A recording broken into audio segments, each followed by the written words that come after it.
Assalamualaikum warahmatullahi wabarakatuh. Perkenalkan, nama saya Kevin Pratama Putra dari kelas 10. Saya akan membahas pembelajaran TDO. Nah, di bab pertama itu ada keselamatan dan kesehatan kerja atau K3. Keselamatan dan kesehatan kerja K3. Keselamatan dan kesehatan kerja sangat penting diterapkan dalam dunia industri, salah satunya dalam industri otomotif.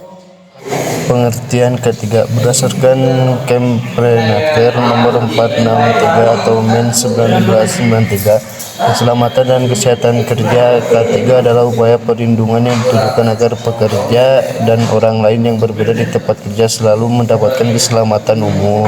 Prinsip-prinsip penerapan K3.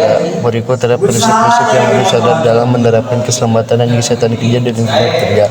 Yang pertama, kerja menggunakan alat pelindung diri dalam kurung APD sesuai dengan pekerjaan yang dilakukan, seperti baju kerja, masker, sarung tangan, sepatu kerja, penutup rambut, helm keselamatan, topi keselamatan, dan penutup telinga. Nah, pembahasan selanjutnya itu tentang bab 2, yaitu tentang mesin konversi energi dan engine.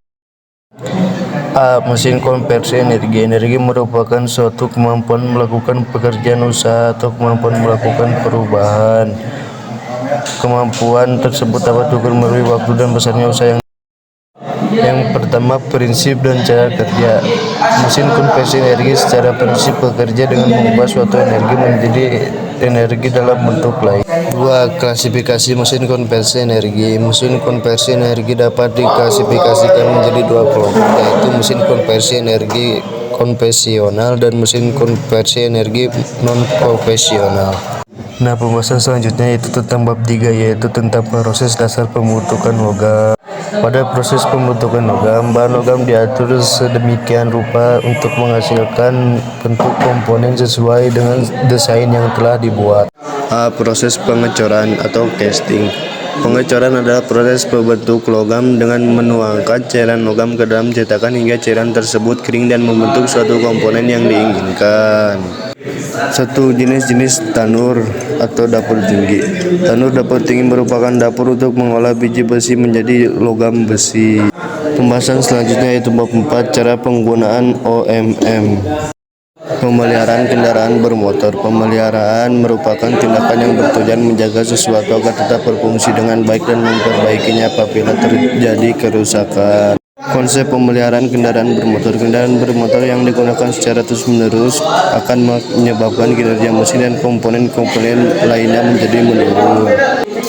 Pemeliharaan terencana. Pemeliharaan terencana merupakan pemeliharaan yang telah dirancang secara sistematis.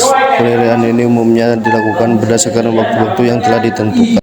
B. Pemeliharaan tidak terencana. Pemeliharaan tidak terencana merupakan pemeliharaan yang dilakukan karena adanya kerusakan pada mesin atau komponen lainnya yang tidak diperkirakan sebelumnya. Nah, pembahasan selanjutnya yaitu tentang bab 5, yaitu dasar-dasar sistem hidrolik dan pneumatik. Sistem hidrolik.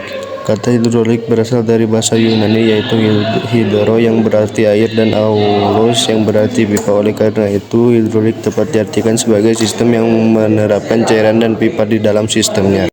1. Prinsip kerja sistem hidrolik. Prinsip kerja sistem hidrolik sama seperti hukum Pascal. Hukum Pascal menyatakan bahwa tekanan yang diberikan cair dalam ruang tertutup akan diteruskan ke segala arah dengan sama besarnya. Pembahasan selanjutnya yaitu bab 6, dasar kelistrikan dan elektronika. Dasar kelistrikan. Listrik merupakan salah satu energi yang sangat bermanfaat bagi kehidupan manusia. Arus listrik. Arus listrik merupakan arus yang memuat sejumlah elektron bebas yang bergerak melewati sebuah penampang kawat dalam satuan waktu tertentu.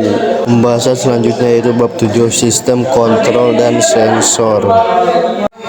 Sistem kontrol. Sistem kontrol memegang peran penting dalam perkembangan ilmu pengetahuan dan teknologi.